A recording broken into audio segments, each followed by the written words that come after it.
Kalau kita tawakal ke Allahnya 100%, Allah nolongnya 100%.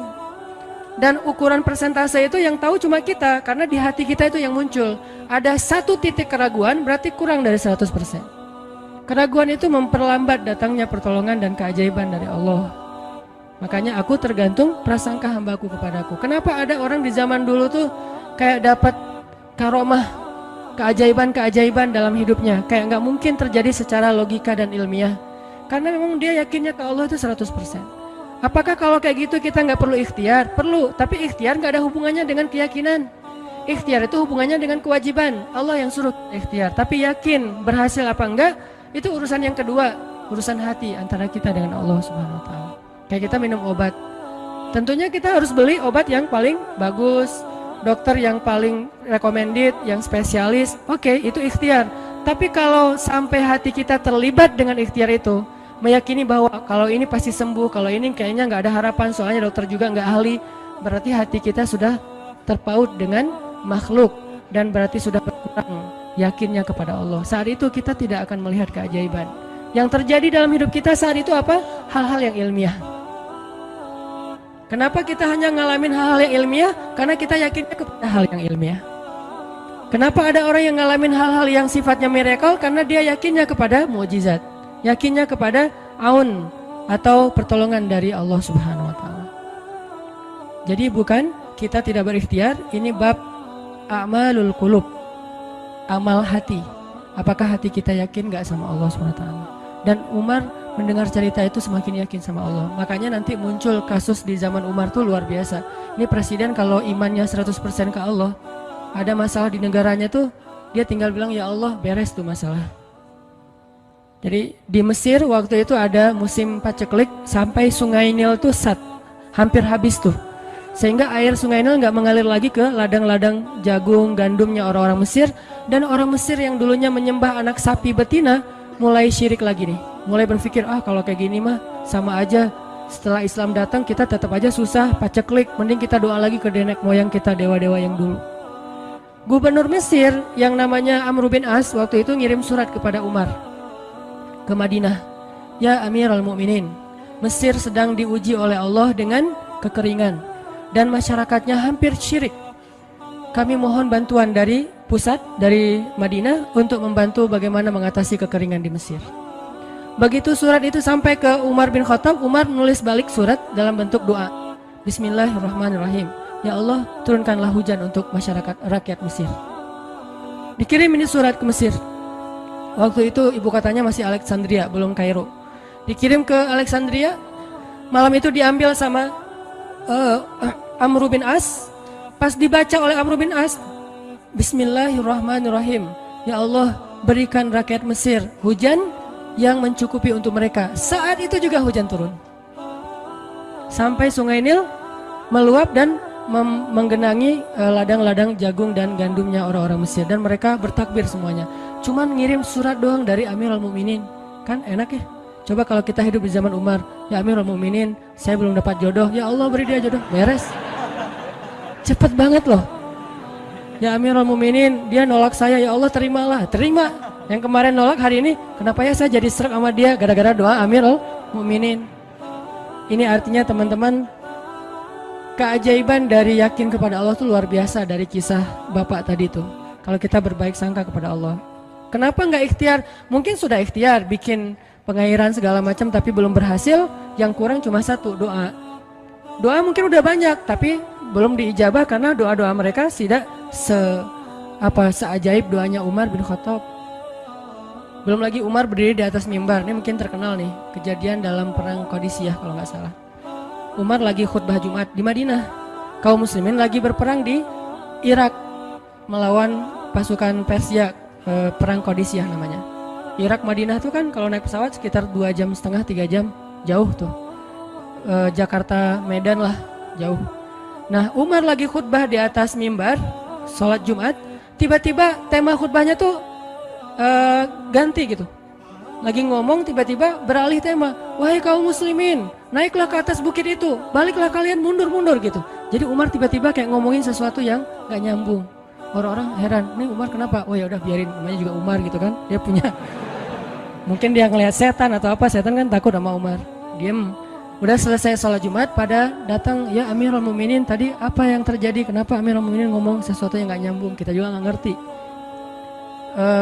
Kata Amirul Mukminin, saya ngelihat Allah menampakkan kepada saya pasukan Islam di Qadisiyah yang terdesak, hampir habis dibantai sama musuh. Tapi saya ditunjukkan ke sebuah bukit yang mungkin mudah-mudahan itu jadi benteng untuk mereka berlindung. Saya suruh mereka naik. Orang kan gak langsung percaya kan? Bener gitu terjadi kayak gitu. Kalau Rasul ngomong, mungkin aku naik ke langit, Isra Mi'raj, oke lah, itu aja masih ada yang mendustakan. Ini Umar yang ngomong, bukan Nabi yang dapat wahyu.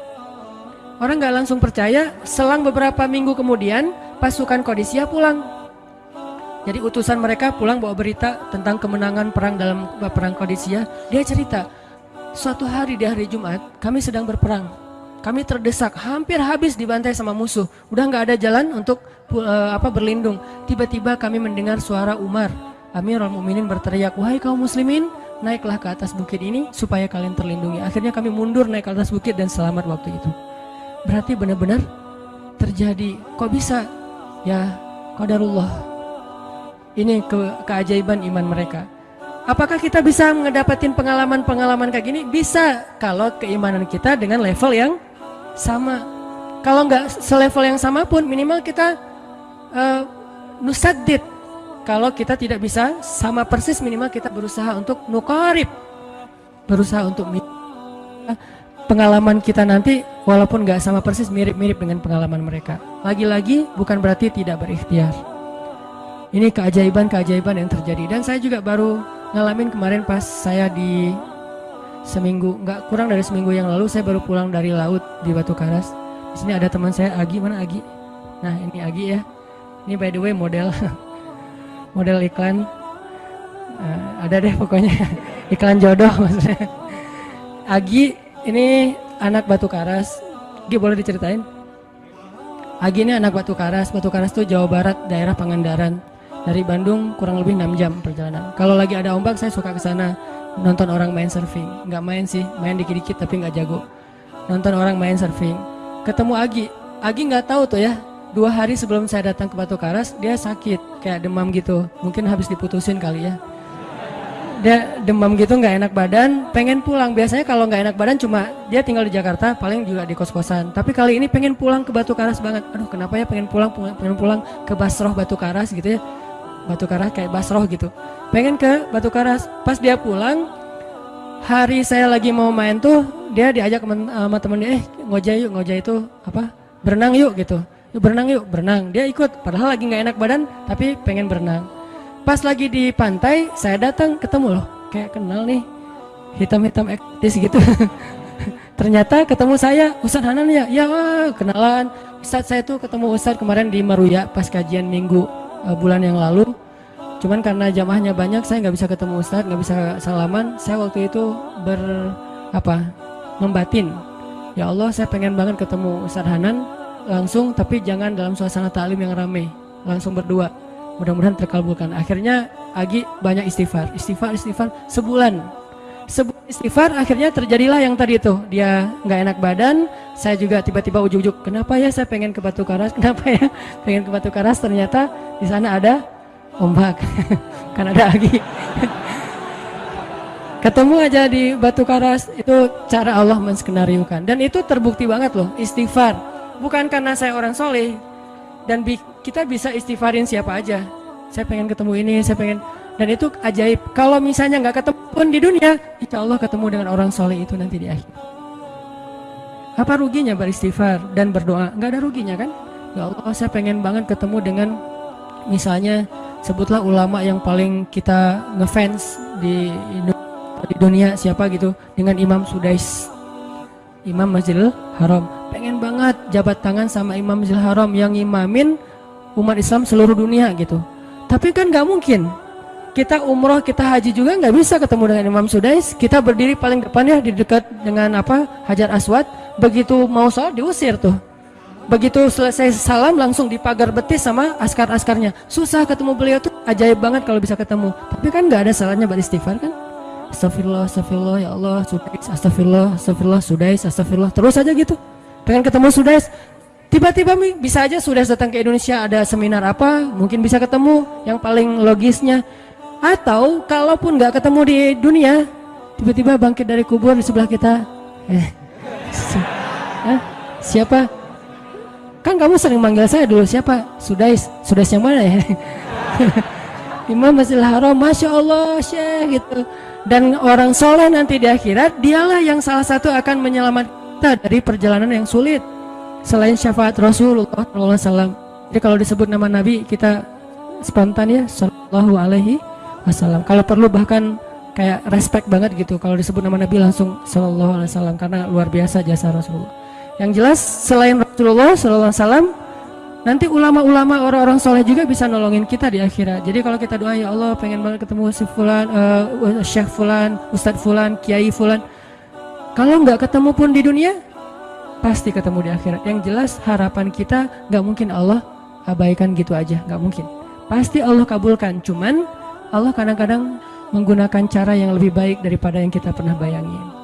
Ketemu beliau di dunia paling cuma selfie. Tapi kalau ketemu di akhirat, dibawa selamat di sirat yang panjang, lebih mending mana? Ketemu nih dengan seorang ulama, orang soleh yang kita ngefans banget nih. Pokoknya saya pengen banget selfie sama beliau ya Allah. Apalagi kalau orang soleh itu followersnya banyak, misalnya 1.100.000. Sedikit itu mah, banyak model yang 17 juta, 19 juta. Pengen followersnya nambah kalau selfie sama beliau. Cuma nambah followers. Tapi kalau ketemunya di akhirat, nambah apa? Nambah derajat, naik level. Kita jadi selevel dengan masuk ke level beliau, padahal kita mah malahnya nggak selevel gitu. Kenapa? Karena dibawa sama beliau. Orang soleh itu kalau mau masuk surga, teman-teman nyari teman-teman yang mencintainya di dunia. Ya Allah, mana Fulan, dia mencintai saya di dunia. Ya Allah, mana Fulan, dia mencintai saya di dunia. Allah bilang, dia masih tuh di sidang, belum beres-beres, sudah sidang ke-30 misalnya. Kan sidang di dunia aja satu kasus berpuluh-puluh kali kan, gimana sidang akhirat lebih berat lagi tuh. Ya Allah, tolonglah dia, selamatkan dia, karena saya mencintainya selama di dunia karena Engkau. Akhirnya orang-orang soleh pada balik lagi dari surga, balik lagi ke padang mahsyar. Demi ngapain? Demi menyelamatkan orang-orang yang mencintai mereka semasa di dunia. Datang ke padang mahsyar, cari ke bagian informasi. Tolong dong yang namanya ini gitu, panggilin. Perhatian, Hanan At-Taqi dipanggil sama Syekh siapa gitu. Saya dipanggil, datang aja. Mas, saya yang dipanggil, benar Hanan At-Taqi? Ya, mana coba buktinya? Aduh, saya lupa bawa kartu nama. KTP misalnya. Udah pasti tahu lah ya malaikat sama kita. Udah, masuk aja. Tuh ada yang nungguin di business lounge gitu. Jadi ada VIP lounge-nya gitu kan. Oh, saya boleh masuk VIP lounge-nya, masuk ke VIP lounge. Udah sampai di sana, udah ada makanan segala macam, mereka lagi duduk. Kayak asa kenal nih, siapa ya? Dekat Hanan ya? Ya, wah kita sering ketemu dalam doa. Wah, akhirnya pelukan. Ada apa Syekh? Yuk ikut saya ke surga, kan enak banget kan? Terus sidang saya gimana? Udah beres, diberes sama teman-teman saya di saya banyak teman di dalam gitu. Saya banyak. Beres kan? Di dunia aja bisa gitu, masa di akhirat gak bisa? Tapi dengan seizin Allah dan Allah ridho dengan kebaikan-kebaikan itu. Jadi nggak ada sia-sianya juga kita. Kan dulu saya pernah cerita yang Imam Ahmad bin Hambal kan, yang pengen banget ke Basrah, dan itu ternyata terjadi juga sama Agi.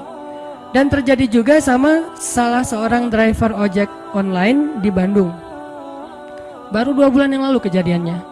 Saya lagi datang ke markasnya Pemuda Hijrah, kita sering ada kayak rapat gitu di kantor. Markas kita namanya Masjid Al-Latif di dekat Gedung Sate. Datang dari pagi rapat sampai sore. Dan saya pakai baju baju main biasa, bukan pakai baju taklim. Sebetulnya sama aja sih. Nah, waktu itu sholat zuhur di Masjid Al-Latif saya ngimamin sama asar. Habis asar pulang. Karena nggak nyetir sendiri, saya pakai online, saya order nih. Order, pakai ojek, ada yang ngambil, drivernya ngambil, datang jemput, pulang. Kemana? Ke Cimahi, pulang. Di tengah jalan dia nanya, Mas sering sholat di Masjid Al-Latif itu ya?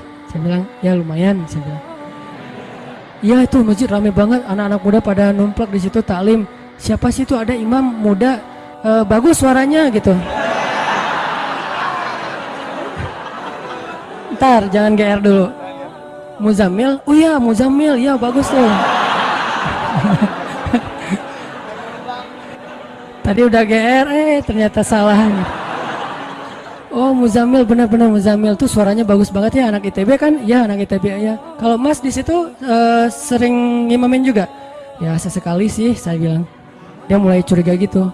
Suka ikut talim juga di sana? Ya kadang-kadang saya bilang. Kenal sama Muzamil? Ya lumayan, padahal murid sendiri kan. Lumayan saya bilang. Oh Mas kayak nggak asing nih. Mas tadi ngimamin sholat zuhur bukan? Ya saya bilang. Mulai curiga kan dia. Mas namanya siapa sih Mas? Hanan saya bilang. Hanan? Hanan yang mana nih? Ya.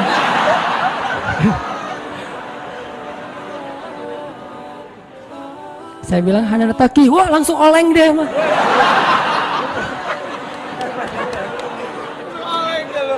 Oh, Mas biasa aja Mas biasa aja gitu. Ini benar Ustaz Hanan Taki, benar. Masya Allah, ya Allah, udah gitu kayak terharu gitu, heboh, semua orang pada ngelihat lampu merah lah gitu ya, pada ngelihat semuanya. Saya langsung pakai masker, gitu. Ustadz tahu nggak Ustadz, saya sebulan ini istighfar terus habis dengerin cerita Imam Ahmad bin Hambal yang ke Basrah, saya istighfar, ya Allah pengen banget ketemu Ustadz Hanan, tapi jangan ditaklim berdua, jadi bisa curhat-curhatan gitu. Ternyata Allah bikin skenario, saya order ojek online, dia ngambil, jadi ngobrol di jalan sampai ke rumah, akhirnya bertamu nggak pulang-pulang. Wah ini luar biasa cara Allah. Dan wallahi teman-teman, dan itu terjadi. Jadi udah 2 kasus nih yang saya alamin ya. Satu lagi yang ojek online tadi, dan dua-duanya hajatnya sebulan Allah kabulkan. Jadi kalau ketemu saya aja sebulan gampang, masa ketemu jodoh bertahun-tahun gak dapet ya? Gimana nih? Istighfarnya gimana nih? Ini terutama buat cewek-cewek nih. Kalau cewek-cewek kan nggak bisa nyari, masa cewek kepo gitu kan nggak mungkin. Pura-pura follow, nge-like. Kok dia nge-like terus yang first like lah gitu? Nggak mungkin kan?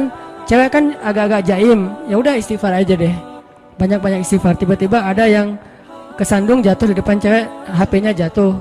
Dia pergi, HP-nya nomornya nggak penting sih ceritanya. Pokoknya ada. Ada jalan dari Allah yang kita nggak ngerti nih, yang jelas bisa.